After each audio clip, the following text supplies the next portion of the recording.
ایک بار پھر اہل سنت کی صداقت واضح ہوئی ہے کہ اہل سنت کا مذہب ادب ہی ادب ہے اور احترام ہی احترام، یعنی اہل سنت کو کسی بھی مقدس ہستی کے لحاظ سے توہین کا تحفظ درکار نہیں، بلکہ اس کی تعظیم کا تحفظ درکار ہے۔ اہل سنت یہ نہیں کہتے کہ فلاں کے گستاخ کی سزا زیادہ کیوں ہو گئی ہے، جو فلاں کی کم کیوں ہو گئی ہے، چونکہ ہم تو سب کا ادب چاہتے ہیں۔ تو اس بنیاد پر ہمارے دل کی آواز ہے کہ اہل بیت اطہار رضی اللہ تعالی عنہم کی توہین کا دروازہ بھی بالکل رکنا چاہیے، بند ہونا چاہیے، فرض ہے کہ ان کا ادب ہو، اور ایسے ہی صحابہ کرام رضی اللہ تعالی عنہم کی توہین بھی نہ ہو، فرض ہے کہ ان کا ادب و احترام ہو، اور اہل سنت دونوں طرف ادب ہی کے علمبردار ہیں۔ اس واسطے ہمارے طرف سے مکمل یہ مطالبہ کیا جاتا رہا ہے اور ہمیشہ ہم اس کے علمبردار رہے ہیں،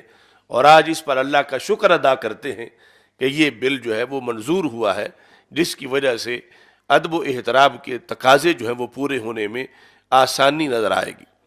لیکن دوسری طرف سے جو روافض ہیں، صحابہ کرام رضی اللہ تعالی عنہم کی توہین کے بارے میں آج تک، یعنی آج سے کچھ عرصہ پہلے تک جب ضابطہ اخلاق بنتا رہا ہے، مختلف سرکاری یا سرکاری فورم جو ہیں ان پر، محرم الحرام میں یا دیگر، تو وہ ہمیشہ یہ کہتے آئے ہیں کہ ہم تو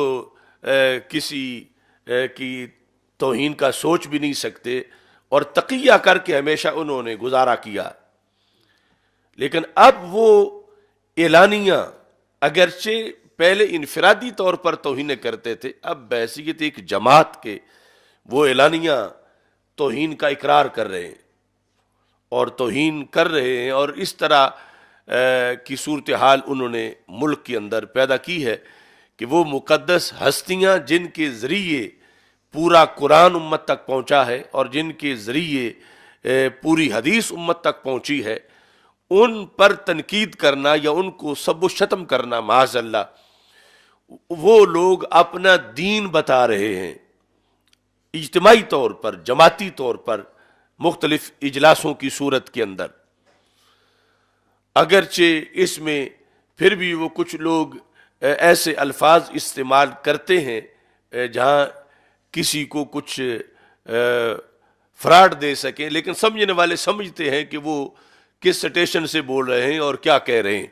اور دوسری طرف جو ہے وہ اس پہ لگے ہوئے ہیں کہ کیوں توہین سے روکا جا رہا ہے، اور یہ فرقہ واریت ہے، اور پھر یعنی اتنی بک بک کر رہے ہیں کہ کچھ لوگوں کو صحابیت کا جامہ پہنوا کے ہم سے ادب کروانا چاہتے ہیں، ہم سے ادب نہیں ہوتا۔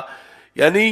انہیں ابو جال، عتبہ، شیبہ اور ابو لہب سے عداوت کا اتنا شوق نہیں جتنا اسلام کی مقدس ہستیوں سے عداوت کا ان کو شوق ہے۔ یہ ان کی بدبختی اور شقاوت ہے، جس کی طرف قوم کو اس وقت دیکھنا چاہیے کہ ان لوگوں کا باطن کیا ہے، یہ اندر سے کیا ہے۔ اور پھر ہمارے جو لوگ ان کے ساتھ مل بیٹھتے ہیں اور پھر وحدت کی باتیں کرتے ہیں اور اتحاد کی باتیں کرتے ہیں، آج ان کو بھی اپنے کیے ہوئے پر نظر ثانی کرنی چاہیے اور آئندہ کے لیے توبہ کرنی چاہیے۔ اگر پہلے ان کو سمجھ نہیں آ رہی تھی ہمارے سمجھانے کے باوجود، تو اب تو ان کو سمجھنا چاہیے کہ جو ان کے ساتھ بیٹھ کر وحدت امت، امت واحدہ، اتحاد امت کی بات کرتے ہیں، اب تو وہ ان کا لحاظ نہیں رکھ رہے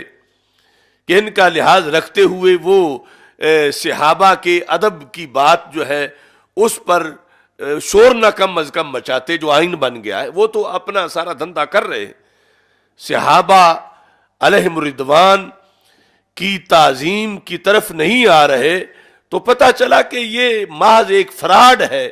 جس میں ہمارے لوگ یا تو جان بوجھ کے ان کا اعلی کار بنے ہوئے ہیں،